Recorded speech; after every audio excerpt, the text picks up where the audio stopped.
Okay, y'all, you get to listen to me again today. Last Sunday, we started on the book of Ruth, and we made it partway through.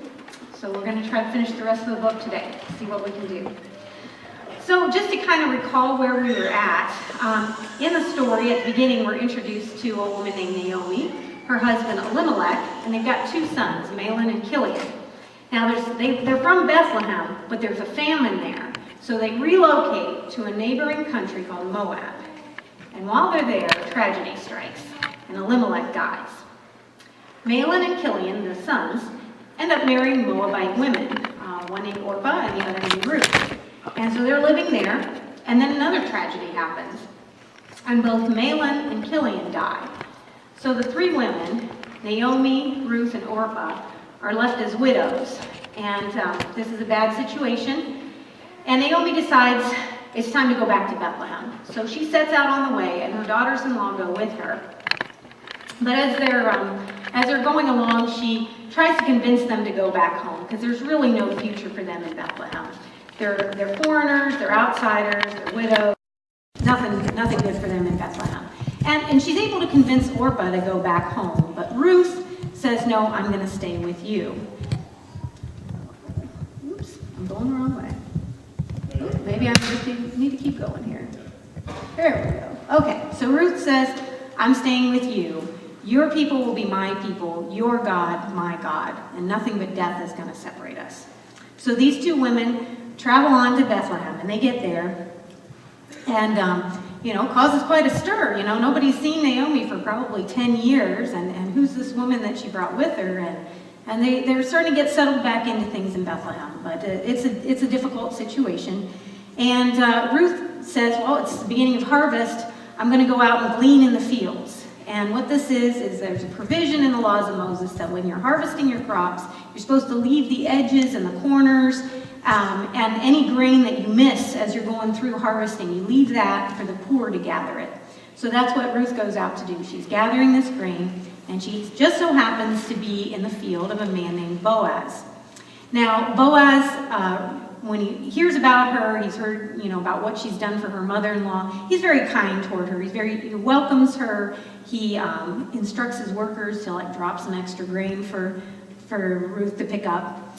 And when she goes home at the end of the day with this huge amount of grain, 29 pounds, obviously she gets home and Naomi is kind of shocked at the amount of grain that she's gathered, and she asks, where she's been gleaning. And as soon as she hears the name Boaz, she just lights up and she says, oh, Boaz, the Lord bless him. He's actually a distant relative. He's a close relative of ours on my husband's side of the family. And so, this is a good thing. And she and Ruth relates that Boaz has encouraged her that she could continue to work in his fields behind his crews, because he'll make sure that she's safe.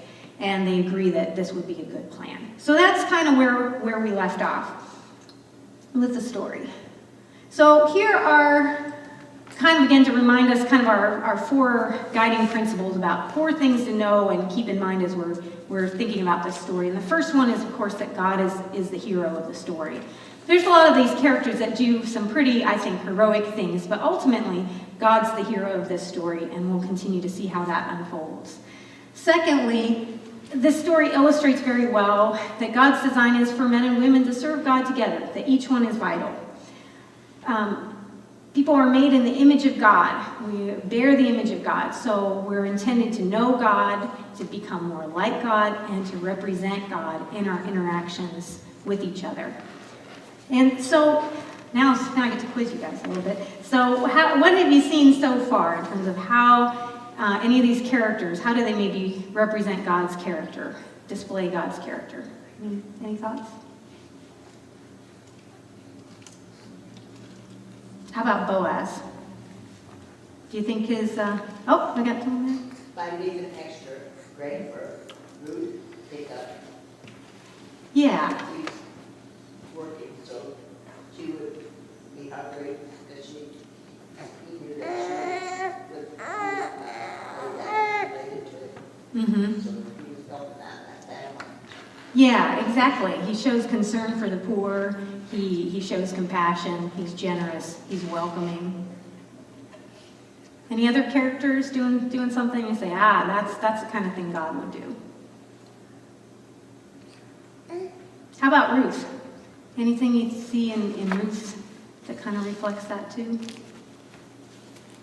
Well, when she decides to go with her mother-in-law, she's really into it. She wants to be with her. She wants her mother-in-law to know she's going to be there. And so she makes that sustained commitment. Yeah, to her loyalty, her commitment there, and the fact that, day to day she's going out and working in the field and all this. I think she's displaying that kind of loyalty and love to Naomi. Maybe a little bit not as obvious one, but what about Naomi? Obedience. Obedience, yeah. And I think one of the things to keep in mind here with Naomi is, the fact that Ruth is willing to do this, to leave her home and her family, the love that's displayed between her and her daughters-in-law, I don't imagine that Ruth would have said, yeah, I really want to follow God. I want to follow your God, Yahweh, the living God. If she hadn't seen that in those years that they spent together as a family, seeing that reflected in the way that Naomi treats people and the kindness and just the love that's there. So I think Naomi, too, has obviously shown something in her life that Ruth has seen and has seen as being God's work. Okay. So third thing, we have to learn a little bit about the culture of that time. The culture is very different, and there's a lot of elements in this story that we have to kind of understand. One of the things that we sort of brought up is, widows are in a very low position in this society. They're the silent one. They don't have a voice because they don't have a man. If you're a woman, you have to have a man in this culture. And they're kind of considered the leftover piece. They're not seen as, they don't really have any power, and aren't seen as very important in the society's eyes, but they're very important to God. And then just a little bit more that we can know that's probably worthwhile to point out is just a little bit about kind of these family arrangements here that might be worth knowing. So here's a little bit from this book by Carolyn Custis James, where she kind of explains about ancient family law. She says, in every Israelite family, two issues are paramount: the survival of the family name and keeping family land in family hands. The Elimelech family ran into trouble on both counts. Famine drove them off their land, and the deaths of Elimelech and his two sons threatened the family with extinction. Mosaic law, however, carried provisions to save a dying family and to protect their ownership of their land. The Levirate law addressed the situation where a man died without an heir. Under this law, his brother was required to marry and impregnate his widow. The son born from this union would carry forward the line of the deceased. As an added benefit, the widow would be sheltered. This was the duty of a brother-in-law, and great shame and dishonor fell on the man who refused to fulfill this family obligation. The kinsman-redeemer law focused on the land and encompassed a wider range of relatives. When a man fell into hard times and was forced to sell his land, his nearest relative, it's called the kinsman-redeemer, was called to step in and purchase the land or buy it back from an outsider to keep his relative's property from coming under the ownership of someone outside their tribe. Both laws were costly and involved enormous sacrifice. Since the father's estate was divided among his sons, when one son died childless, the surviving brother's inheritance automatically increased. But according to the Levirate law, the brother whose duty it was to marry the widow was kind of spoiling his own inheritance if he succeeded in fathering a son. The newborn would replace the deceased brother, and those lovely larger pieces of the family pie shrink again because there's now one more heir to divide the estate between. So in this case, being your brother's keeper is a losing proposition, but it's the loving way of doing things, about caring for one another. The kinsman-redeemer faced a similar conflict of interest, for rescuing his relative's property involved the outlay of large sums of money. In the process of redeeming his relative's land, the kinsman-redeemer was siphoning off financial resources from his own estate, so his sons would inherit less. The law wasn't simply a legal code, but a heart-piercing call to a higher way of living. It was a call to sacrifice. It is the gospel of the Old Testament. So one of the things that Naomi does mention when she hears about Boaz is that he is one of these kinsman redeemers. Okay, so, and then the final thing we talked about here was themes that carry through the whole story. And we saw a couple of these. One of these is Ruth's vow, where she says, where you go, I will go. Where you stay, I will stay. Your people will be my people. Your God, my God. And she means it when she says this. And throughout the book, throughout the story, she's motivated by that devotion, that vow. A second thing we see here is a little bit about Naomi's lament. Naomi is a woman of faith, and she's gone through these terrible tragedies, these terrible losses. And when she comes back to Bethlehem, she says, don't call me Naomi, which means pleasant. She says, call me Mara, because the Lord has made my life very bitter. I went away full, but the Lord has brought me back empty. Why call me Naomi? The Lord has afflicted me. The Almighty has brought misfortune upon me. And her question here is, God's in control, God's powerful, but these things have happened. Does this mean that God doesn't care anymore? Has God's goodness run out? And that's kind of one of the questions that we see get kind of answered in this story. Okay. So, let's move along. Let's look at a little bit of chapter 3 here. That's where it starts to get exciting. One day, Naomi, her mother-in-law, said to her, my daughter, should I not try to find a home for you where you will be well provided for? Is not Boaz, with whose servant girls you have been, a kinsman of ours? Tonight he will be winnowing barley on the threshing floor. Wash and perfume yourself and put on your best clothes. Then go down to the threshing floor, but don't let him know you're there until he's finished eating and drinking. When he lies down, note the place where he's lying. Then go and uncover his feet and lie down. He will tell you what to do. I will do whatever you say, Ruth answered. So she went down to the threshing floor and did everything her mother-in-law told her to do. Well now, this is an interesting scene. Okay, I love this picture because I like, you see, the workers in the field. I think they're kind of threshing the grain. You see Ruth carrying this grain, and you see Naomi here. She's grinding the grain. They've got their little household going. And I like Naomi's expression here. She's thinking. She's like, gosh, that Ruth, she's been so good to me. She really wants to do something good for Ruth. So, she wants a husband for her because that's really the only option for a woman. They can't just start their, Naomi and Ruth's bakery or some kind of other way of providing for themselves. It's just not an option. The only way that long-term that Ruth is going to have any security is if she finds another husband. And the thing is, Naomi knows that, and Naomi's a survivor. I like Naomi. She's a survivor. Things have not been easy for her, but she's thinking and she's got ideas, and this is the situation for Ruth. So there's a bit of a problem. Normally in this culture, marriages are arranged, but you kind of need some men involved to arrange this marriage. We don't have any involved right now. So here, Naomi's thinking about this. She comes across something. It's a little bit unconventional. It's a little bit daring, but she's got her reasons. It says, indeed, Naomi knows very clearly the problem Ruth faces in her search for security. Ruth is a Moabite, a foreigner, an outcast, a widow. Boaz is one of the best placed men in town, older, wealthy, an honorable Jew.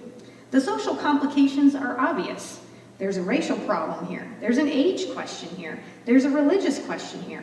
There is nothing whatsoever in terms of established social wants to commend such a marriage. To send Ruth to Boaz is to flaunt all the conventions of Israel, except one: justice. Boaz has a responsibility here. A slim one, some would say, but a real one nevertheless. He is not technically required to marry Ruth because she is not the widowed wife of his dead brother, the essential characteristic of levirate marriage. But as a kinsman redeemer, a goel, a close male relative, and therefore as designated redeemer of the family, he is required to look after the land of the entire clan.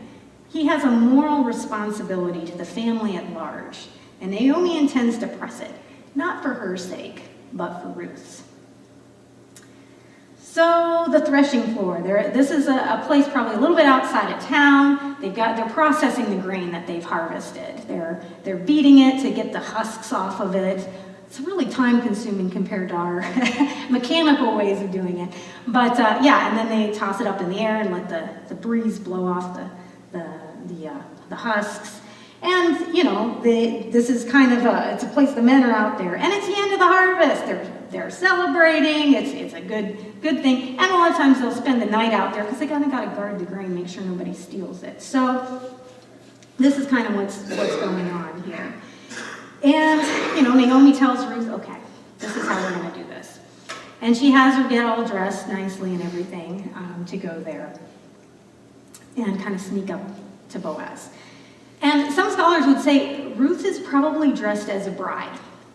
She's, they maybe didn't wear white dresses, but if you picture that, he's going to wake up to find this woman lying at his feet who's very clearly dressed as a bride.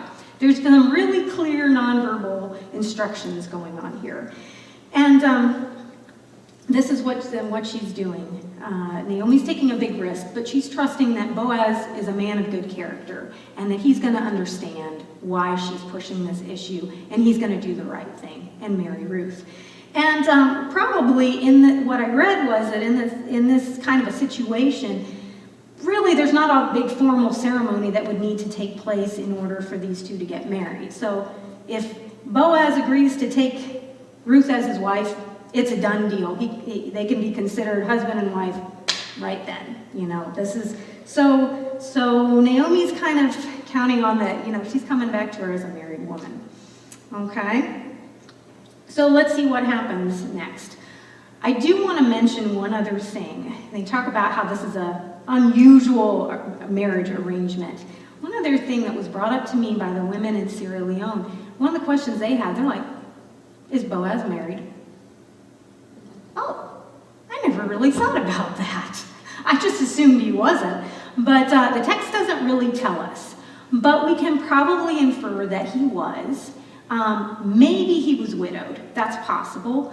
But he probably, in any case, to be a man of standing, to be this well-regarded man in the town, he would have to have a family. So he probably has sons. He's got kids. He's got a family. He's probably got grandkids. But this, even if he is married, even if he currently has a wife, in this culture, it's not unusual for a man to have more than one wife. And so that's not okay in our culture, but in this time, and because of some of the situation about this is a way you can provide for this widow, it would be considered totally okay. All right. Okay, here we go. Boaz is about to get the surprise of his life. Okay, so when Boaz had finished eating and drinking and was in good spirits, he went over to lie down at the far end of the grain pile. Ruth approached quietly, uncovered his feet, and lay down. In the middle of the night, something startled the man, and he turned and discovered a woman lying at his feet. "Who are you?" he asked. "I am your servant Ruth," she said. "Spread the corner of your garment over me, since you are a kinsman redeemer." "The Lord bless you, my daughter," he replied. "This kindness is greater than that which you showed earlier. You've not run after the younger men, whether rich or poor. And now, my daughter, do not be afraid. I will do for you all you ask. All my fellow townsmen know that you are a woman of noble character. Although it is true that I am near of kin, there is a kinsman redeemer nearer than I. Stay here for the night, and in the morning, if he wants to redeem, good, let him redeem. But if he's not willing, as surely as the Lord lives, I will do it. Lie here until morning." So she lay at his feet until morning, but got up before anyone could be recognized. And he said, "Don't let it be known that a woman came to the threshing floor." He also said, "Bring me the shawl you're wearing and hold it out." When she did so, he poured into it 6 measures of barley and put it on her. So he went back to town. When Ruth came to her mother-in-law, Naomi asked, "How did it go, my daughter?" Then she told her everything Boaz had done for her and added, "He gave me these 6 measures of barley, saying, don't go back to your mother-in-law empty-handed. Then Naomi said, wait, my daughter, until you find out what happens. For the man will not rest until the matter is settled today. Okay, well now, I like this picture because I kind of, you can't tell so, but I just feel like he looks a little startled. One would kind of expect him to be a little startled. This was not something that he was expecting to happen.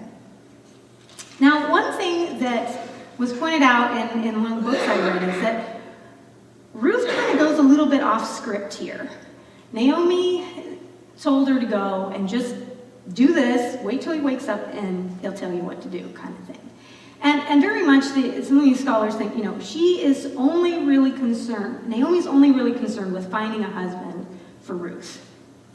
It's actually Ruth that brings up this other issue, this kinsman-redeemer part. And when it's translated, you don't see it as well, but there's a specific term in the Hebrew that's used for kinsman-redeemer, a goel. And so when Naomi's telling Ruth this plan and she says, Boaz is a relative of ours, she doesn't use this legal term, this kinsman-redeemer. She just says he's related to us, he's family. But it's Ruth that brings this up. Ruth is there, and she's not forgetting about the vow that she made to Naomi, that she's going to stick with her. Yeah, Naomi's trying to move her off into a better situation. She's like, no. There's more here. There's more here. And so when she says to Boaz, spread the corner of your garment over me, this is really, she's saying, marry me. She's telling him what to do. She says, marry me. And she says, because you're a kinsman redeemer. And there's a lot that's understood between these characters that isn't so clear to us, because when she's saying this, redeem the property and marry me, she is making it clear to Boaz that her intention is, marry me to help me save this family, so we can have a baby to inherit that land. She's asking him to take responsibility for this family in a way that's honestly not quite his responsibility. But she's compelling him to go beyond what the letter of the law is. Because the letter of the law, he's not the closest relative. He's also not the brother. So he doesn't have to do these things. But the spirit of the law is to care about each other, is to try to do what you can to help. And indeed, Boaz, to his credit, is exactly as Naomi anticipated. He's a good man, and he gets it. He understands here. And so I'm sure his eyes are about bugging out of his head when he realizes what Naomi and Ruth are asking of him. Because they're really asking him to make a big sacrifice and to upend his life to try to help them and to save this family. But he's a good man, and he says, okay. He praises Ruth. He doesn't scold her for doing this. He understands. She's not trying to trick him into marrying her or something like that. She's really doing an unselfish thing. And he says, this kindness that you're showing right now, this willingness to go to such great lengths to help this family, is even greater than the first act of kindness of coming here and being with Naomi. And so he says, okay, I'm going to get on board. He senses that this is God at work here, and he agrees that he's going to do his part. So that's what's going on. It's together that they're going to make the will of God happen. All right, so now just to keep the suspense going a little bit longer, I want to talk about a word that kind of comes up this was really cool to me. I'm kind of a nerd, so I'm sorry if this is a little bit nerdy, but there's a Hebrew word that's used here called it's hesed. And it's hard a lot of times if you know different languages. Sometimes it's just hard to find the right word in another language to explain something. So hesed is one of these big words. It has a lot of meaning. And one way you can see about hesed, it's a Hebrew word that sums up the ideal lifestyle for God's people. Hesed is about this love your neighbor as yourself, caring for one another kind of thing. And it's a loyal, selfless love that motivates a person to do voluntarily what no one has a right to ask or expect. So it's this big, extravagant, loyal kind of love. And it springs from a deep commitment to another. And a lot of times when this word is used, it's translated into English as either kindness or love or loving kindness. And we see it a couple times in this book. The first place we see this word used, if we were all Hebrew scholars and we could read it in Hebrew, when we would be reading, here's where we would find it. First time is Naomi when she's blessing her daughters-in-law. She says, "May the Lord show kindness, show hesed to you as you've shown to your dead and to me. May God show you this deep love, this huge, giving, generous love to you that you yourselves have shown to me and to your dead husbands." And the second time, it's also Naomi who brings up hesed. And again, this is like, hesed is the ideal. This is good. This is how God intends for people to live. She says, "The Lord bless him. He's not stopped showing his kindness, his hesed, to the living and the dead." And this is when Ruth comes home with like this huge load of grain that Boaz has generously enabled her to gather. And she sees that as an act of hesed. That's a kindness, that's a generosity, that's more than what you would expect. And finally, Boaz says it to Ruth. He says, "The Lord bless you, my daughter. This kindness, this hesed, this act of love and self-sacrifice that you're showing here is even greater than the first one." Okay? So that's a little bit about hesed. Again, I apologize, I am kind of a nerd about these things. So it's translated a lot of times in English as loving kindness. And I thought about this. Isn't that the hard thing? How to explain what God's love is like? And I found like this great definition in a children's story Bible. Some of you know this is Connie's like absolute favorite book, I think. Am I right? This is like one of her very favorite books. It's a wonderful children's Bible. And it really gets at the heart of what's God's love like? What is this hesed, God's love like? It's a never stopping, never giving up, unbreaking, always and forever love. That's hesed. That's God's love. All right. Well, shall we find out how the story wraps up? Okay. So, meanwhile, Boaz went up to the town gate and sat there. When the kinsman redeemer he had mentioned came along, Boaz said, "Come over here, my friend, and sit down." So he went over and sat down. Boaz took 10 of the elders of the town and said, "Sit here." And they did so. Then he said to the kinsman redeemer, "Naomi, who has come back from Moab, is selling the piece of land that belonged to our brother Elimelech.